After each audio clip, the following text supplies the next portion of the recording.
Hi students, welcome back to Susie's Biology after a long break. So far we have covered up to body fluids and circulation, and today we will see about locomotion and movement. As our NEET exam is very near, let us have a regular revision hereafter and we will start 12th portion within 2 days. And kindly watch to have a complete and rapid revision and get a high score. For new viewers, link is given in the description for the last chapter. And now let us start our today's topic, locomotion and movement. And tomorrow we'll see about the skeletal system. And hereafter we'll have a rapid fire revision on a regular basis. So kindly don't miss it. Keep on watching. So let us go into the topic. So first, what is mean by locomotion? Movements of various body parts that result in change of place or location is termed as locomotion. And there is a difference between locomotion and movement. So the first row indicates the images for examples of movement. So the first one is amoeboid movement. So it is a streaming of protoplasm in amoeba. And the next one is movement of cilia. That is, for example, paramecium. So the ciliary movement is represented here. And third one, movement of the eyelids and movement of our tongue.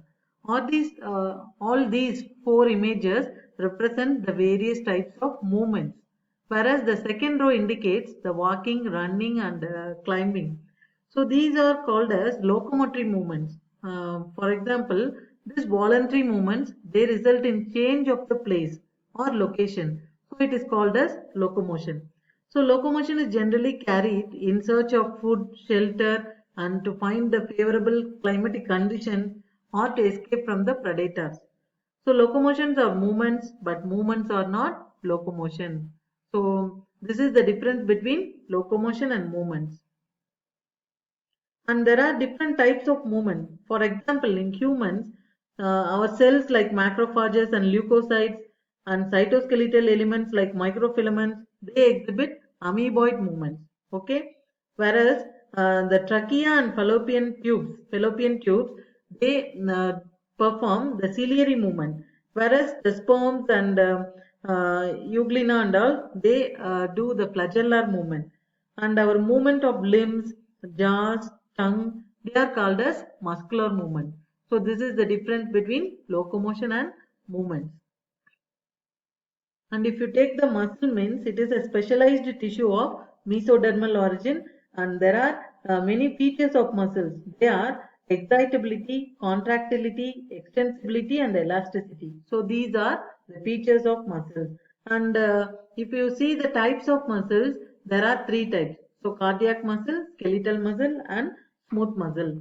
So this cardiac muscle, so these three muscles are again divided into two types, namely striated and non-striated, and voluntary and involuntary. So striated means they will have segments or lines inside it, whereas non-striated means it is plain without lines. And what is the difference between voluntary and involuntary? Voluntary means in presence of our knowledge, we can know. If you want, you can stretch your hand.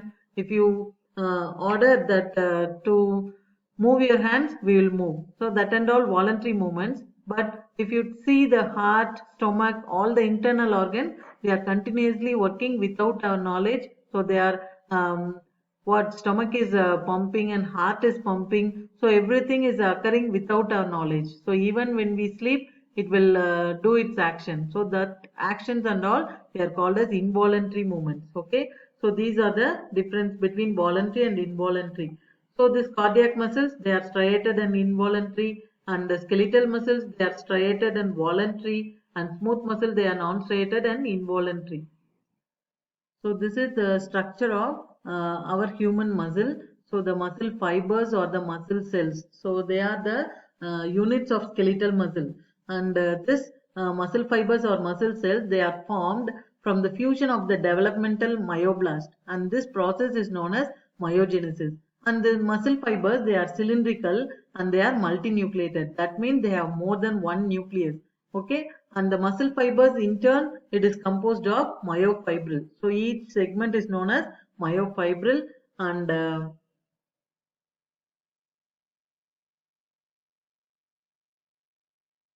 here we can see the skeletal muscle. it refers to multiple bundles. So the multiple bundles, they are called as fascicles. So individual unit is called as fasciculus, and multiple bundles, they are called as fascicles. So they are joined together and they are called as muscle fibers, and they are surrounded by many layers of connective tissue. They are called as fasciae. So the muscle fascicles, here the muscle fascicles, it is surrounded by the fasciculus, and the outermost covering is called as epimysium. Inside this we are having perimysium, and inner side is called as endomysium. So there are different layers, and this muscle fibers, um, in turn, it consists of myofibrils. So the myofibril, the individual myofibril, it consists of two filaments, namely actin, which is thin, and myosin. It is a thick filament. So these together are the filaments. So actin and myosin, and the next layer is called as this muscle, individual muscle fiber, and it is having a sarcoplasm, and inside that it is known as sarcolemma. So now we'll see about the sarcomere. So this is the myofibril, and inside that we are having sarcomere, and this sarcomere, that means it is a meros. Meros means part. So it is a complicated unit of the striated muscle tissue, and this sarcomere, it is a repeating unit of between two Z lines. So between the two Z lines we are having sarcomere, and this muscle fibers, they are contain numerous myofibrils, and the myofibrils are having the repeated sections of the sarcomeres, and under the microscope we can see it as the alternating dark and light band. And this, there are two important proteins. They are myosin, so it forms the thick filament, and actin, it forms the thin filament. And this myosin, it has a head and tail, and it has a head, fibrous tail, and globular head. So this globular head only, it will bind to the actin. Okay, and the actin molecules are bound to the Z line, and which forms the borders of the sarcomere. So actually here the actins are present, and they are bound to the Z line, and it forms the borders of the sarcomere, and other bands, they appear when the sarcomere is relaxed. And here now we will see about the bands. So the sarcomere is defined as the segment between two Z lines, two neighboring Z lines.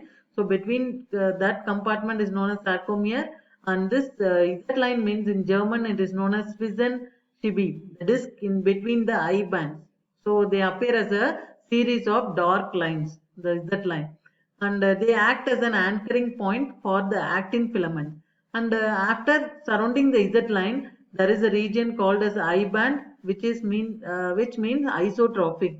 I band is the zone of thin filaments, and following the I band is the A band. So we are having A band, and it is named for their properties under a polarizing microscope. So the A band contains the entire length of the thick filament, single thick filament, and it is anisotropic.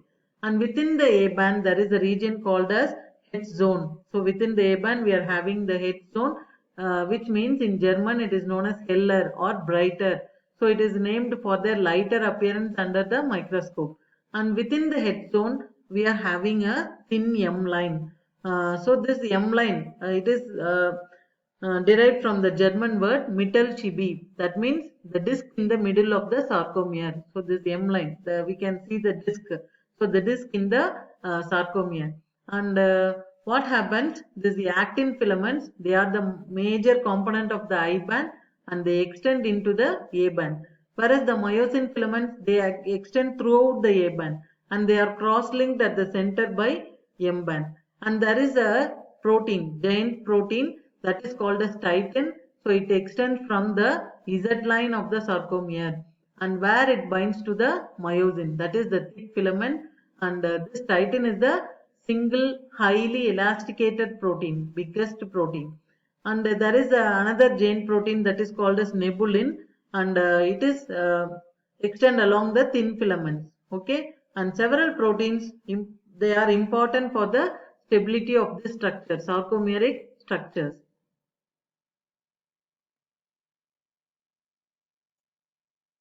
So here you can see the structure of contractile proteins, that is called as actin.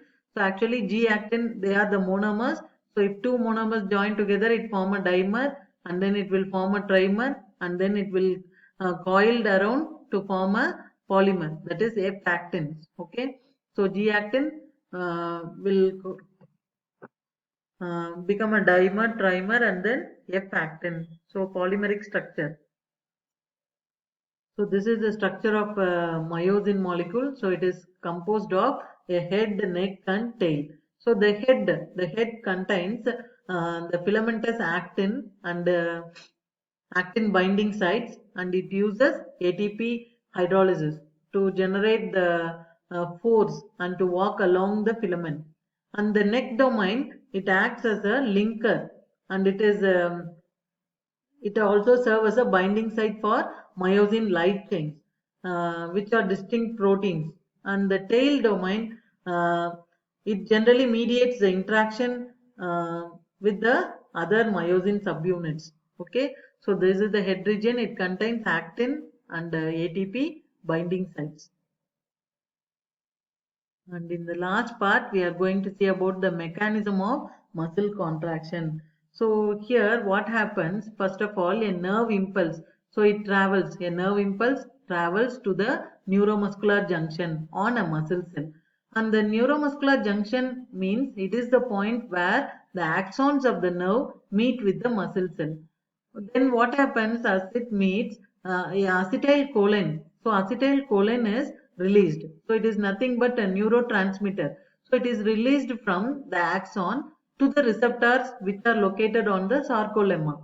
So after binding, what will happen? The acetylcholine, after binds, it will causes the depolarization of the sarcolemma. What is depolarization? The influx of sodium is called as depolarization. So as a result of binding of acetylcholine, all the ion channels will open and it allows the sodium ions into the muscle cells.